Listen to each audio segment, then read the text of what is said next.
We are here at the Brook Hollow Winery in Columbia, New Jersey.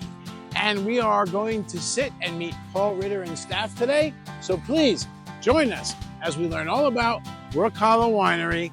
Let's get stomping, New Jersey.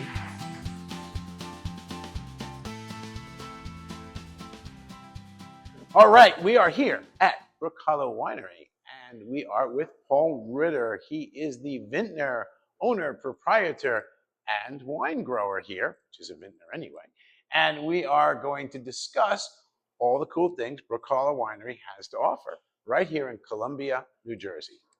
Paul, take it away. Tell us about this place. Thanks for coming out. Yeah, welcome, for sure. welcome Absolutely. This place started pretty much as a hobby. I was a biologist for the state of New Jersey for 30 years, always had been a hobby winemaker, and got to the point where I was going to retire. Said to my wife, I need something to do, and this came up. So good friend up the road owned Brook Hollow Farm, and asked him if we could use the back of his barn. He said yes, 400 square foot tasting room with an 8-foot bar. And we grew out of that actually in a few years, which was a great thing. Yeah. And we bought this. This was vacant property here. I live in town. And we opened here. We planted the vines actually outside the first vineyard in 2012. Here we opened in 2013 to where we are today. Now we have the event center across the street, another 15 acres with vines over there. So things are thriving. Going good. Hopefully we could look at all the stuff you have. We could look in the vineyard. Maybe we'll go check out the tank room if you're okay. Yeah. Oh yeah. That'd be cool. It's a good time of the year to be here. Everything is just popping out in the vineyard right now, and a lot of stuff going on winemaking wise. Okay, great. So now we're gonna look. Remember, Paul, when he started his tasting room at Brook Hollow Farms, it was a small amount of varietals, right? You maybe used a couple of hybrids, you were saying? Yeah, we had like 6 different grapes out there. That was it. And we are a farm winery license. Right. So we have to, all of our wine that we produce here by law has to be made by New Jersey grown fruit. So we're at about 50% right now. And that's probably our sweet spot where we'll stay, because we do not grow vinifera here. It's strictly hybrids. Wow. Okay. Yeah. And you get your vinifera grapes from South Jersey. Yeah. Okay. So it's all New Jersey grown. Yeah. Okay. Great. And as you can see over here, we have all these cool different varietals. We'll have Paul talk about them really quick, and I'll let Paul take it from here. Yeah. You'll see as you go down there, New Jersey is on every single label. It's where it's grown, it's where it's produced. And how many people come into the winery and they have no clue it's New Jersey fruit, and they'll ask, what part of California did you get your grapes from? And when you tell them it's New Jersey fruit, they're no way. So so it's nice to hear that as feedback. But some of the wines, cranberry, it's one we started off with. We get our cranberries from South Jersey, Hamilton, which is the blueberry capital of the world, but they do really well with cranberries as well.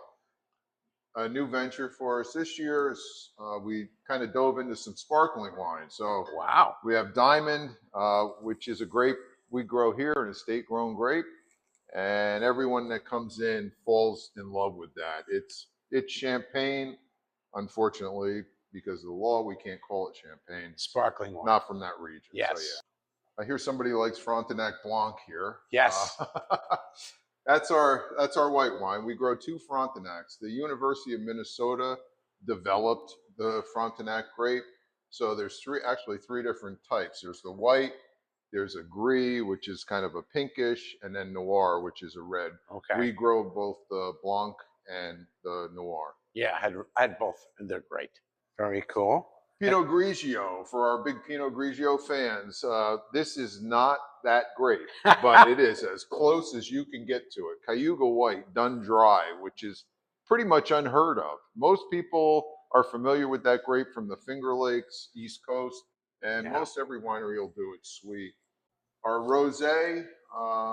You never made a rosé, right? Never made a rosé. And then we had a couple come into the winery and ask for a rosé. And unfortunately, I said, I'm sorry, we don't have a rosé.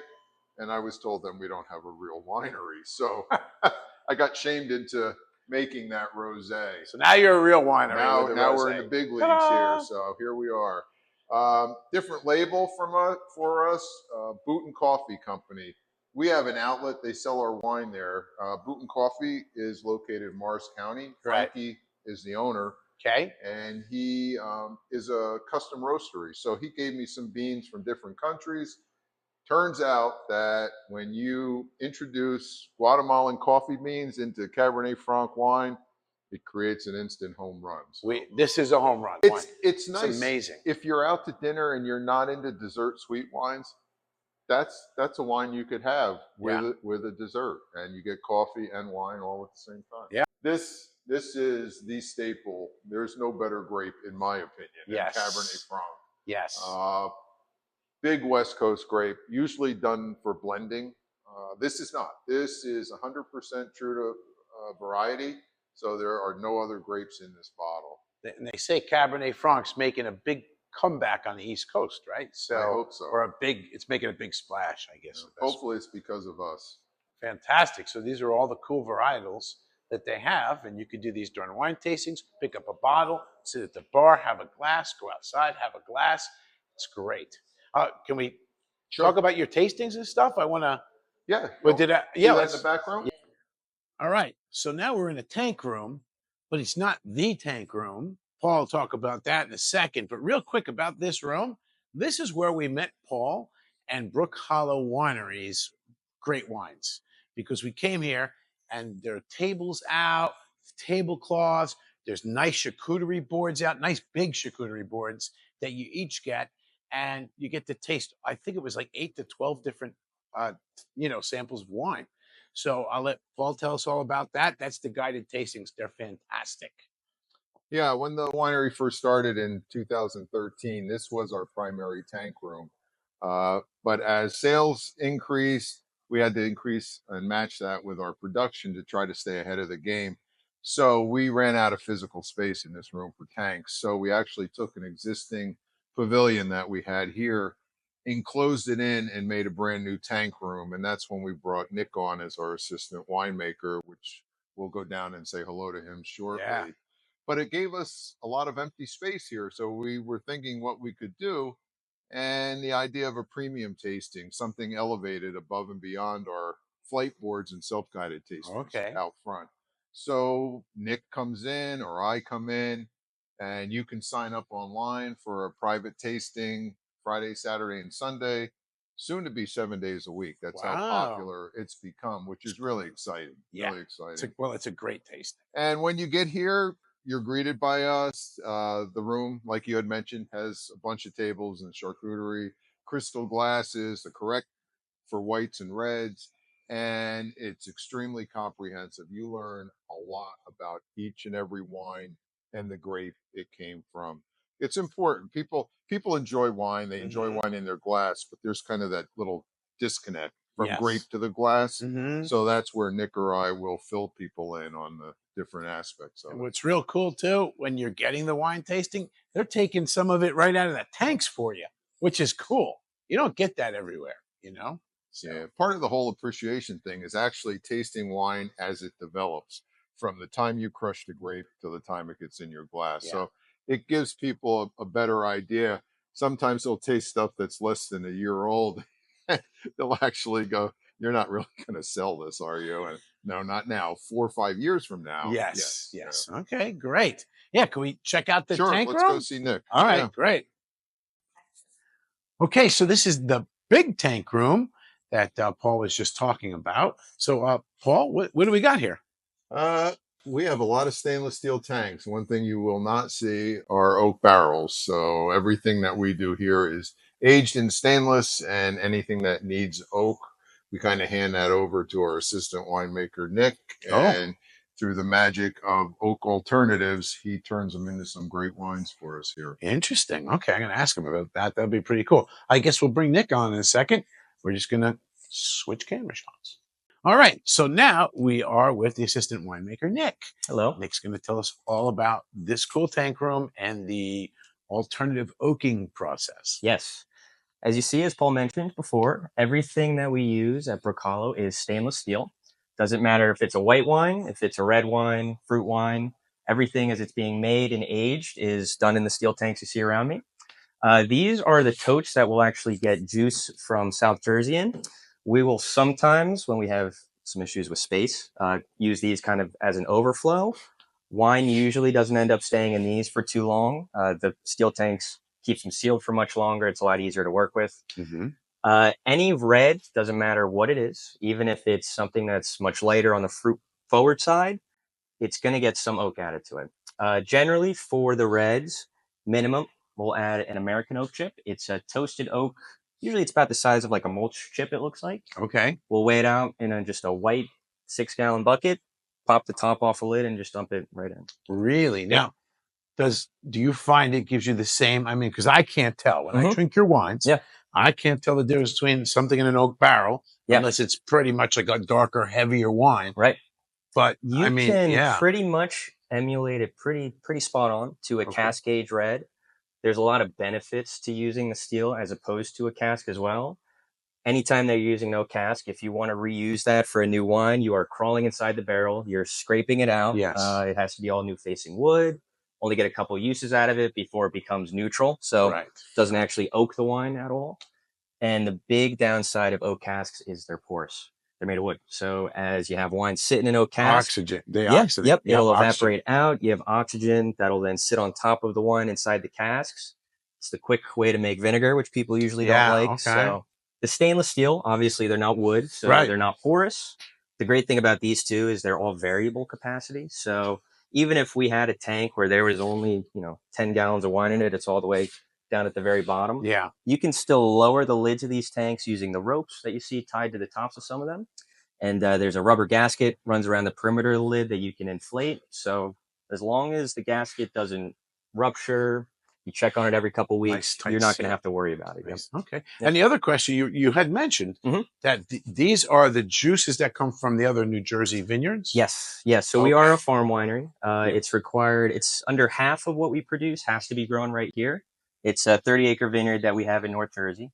Anything that we use to supplement that we don't grow right outside, still required to be grown in New Jersey. We'll get it from down toward Cape May usually. Okay. Comes usually in 1,000-liter totes like this. Mm-hmm. It's uncorrected. It is unyeasted, no sugar adjustments. Just we pretty much crushed and pressed, and here you go. There's a little bit of sulfite thrown in there with it just to make Yes. sure they don't explode in transit. But Yeah. other than that, it is kind of a blank canvas for us to work with. Pretty So, cool. yeah. Pretty cool. From the outer coastal plain, I would assume. He sources. It's a company who actually will source them, so he gets them from all around. But Fantastic. you can get them in New York, anywhere. But obviously, for us, we're getting all New Jersey. Yeah, that's great. Yeah. I am swirling cranberry wine. We're going to talk about this. Nick, what is this cranberry wine and how is it made? Yes. So this is the only fruit wine that we produce here at Brook Hollow. It's a cranberry raspberry fruit wine. Again, 100% grown in the state of New Jersey. This is one that we do get all from South Jersey. There's no bogs on the property here. Years ago, when Paul started the winery, he used to do it as just 100% cranberry wine. It was very tart, as you can imagine, being not blended with anything else. Now it's about a 90% cranberry, 10% raspberry blend that we do. The raspberry just kind of cuts it with a little bit of sweetness up front. Okay. Still, our table cranberry is not a super sweet wine. We do make a dessert version of this as well.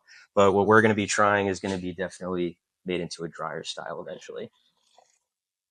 So, cheers. Salud. I can't swirl like you do, but I can pretend. Yes, looks good. Now, right now, it tastes like juice. Yes, yeah. And I believe as of last week, this was at 12.5% alcohol. Wow. Yes. So this is one of those like, yep. Woo. Even the cranberry that we have on the shelf right now, I believe that's right around 13%. And the thing that we probably hear the most consistently when people try it is ocean spray. It reminds them of like a it's juice. Definitely not ocean spray. It will sneak up. Now, the question I have for you, you said this is at 12% as of last week, 522. Yep. Okay. So how do you know it's at 12%? Yep. There's a couple different tests that you can do. Just a quick and dirty one that we do is called a vinometer. Usually when I'm just running around taking quick measurements, it's a little it almost looks like a glass little vial. You take just a drop or two. It takes very little wine. You wait for it to drip through the whole thing, and then you flip it over, and it'll give you a reading percent alcohol. Oh. It gets a little bit tricky reading it when there's a sugar in the wine, so it's not the most accurate method, definitely. But when you're just trying to get a ballpark as far as what you're looking at, it's pretty easy to use. Oh, So, yep. great. Some Okay. other things that we look at are pH, TA, grams per liter.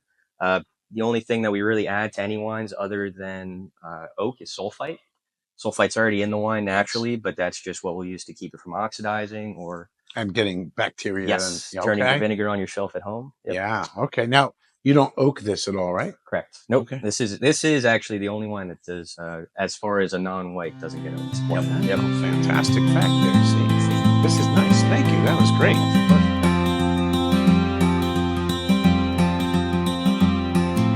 All right. So we are now in the vineyard of Brook Hollow Winery, and you can see we have a couple of different varietals here, right? So I'll let Paul explain it to us.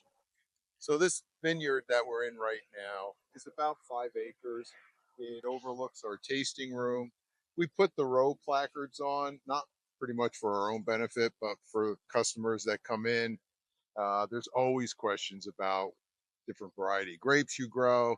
So now they can come down and they can actually look and figure out, okay, I have a glass of Frontenac Blanc. There's the grapevine that it came from right there. And right now, as far as vineyard and vineyard work, this is the most stressful time of the year next to harvest because everything, especially this year, it started out so cool and damp. You couldn't get in the vineyard to work with any kind of machinery. And the grapes at this time of year, they can grow up to over an inch a day. So trying to shoot, prune, get them tucked into wires. We're behind right now, but we're scrambling, and this is the kind of weather we need that we have today. This is beautiful. We could use like 3 weeks of this in a row with no rain, and I'd be a very happy camper at that point. That's great. Like this variety here, Frontenac Noir. If you look, you can see the grapes are actually starting to flower right now. They're just starting to open. Oh, yeah, look at that. A lot of questions always come up about, well, you spray and what do you do to the bees? Well, grapes are self-pollinators, so no bees are needed for that. And our biggest concern right now at this time of the year is mildew. Okay. So we do spray for powdery and downy mildew here, and it depends on how often it rains, how often you have to spray. So we do as little as possible, but as much as needed. I see. That makes sense. To keep them going. Now, and they're healthy this year. Now, I noticed that they all start off green, even whether they're red or white. They start off little green, little. Exactly. And what we've done on this variety right here, we've actually shoot pruned. Now, That's this? About a week ago, we came in, and if you would have been here at that time, it would have been just a solid canopy. You couldn't even see through to the next row. Okay. This grape at that point was carrying way too much fruit. And although it can grow that fruit throughout the year, it'll struggle to get it to its maximum ripeness. So we came in and took off more than half of the shoots that are growing there. So, all right. So that shoot pruning is when you're taking off. Yeah, we take off the whole shoot. Some wineries will just take off flower clusters, but with the mildew issues we have here, the more shoots we can take off and open up the canopy, the better the airflow is and the less mildew problems we have as a result of. Fantastic. The next thing we'll be doing here is lowering these wires because, again, growing an inch a day, it won't take long for that shoot to turn into this, which will end up being down. So these 2 wires, they're called catch wires. Okay. They'll actually get lowered and they'll hold that up. Oh, and then great. The top set will get lowered. So if you come back in another month, ideally, you'll see a beautiful canopy with nice straight shoots running up and that's one really cool. Solid fruit zone. Makes picking, makes spraying a lot easier.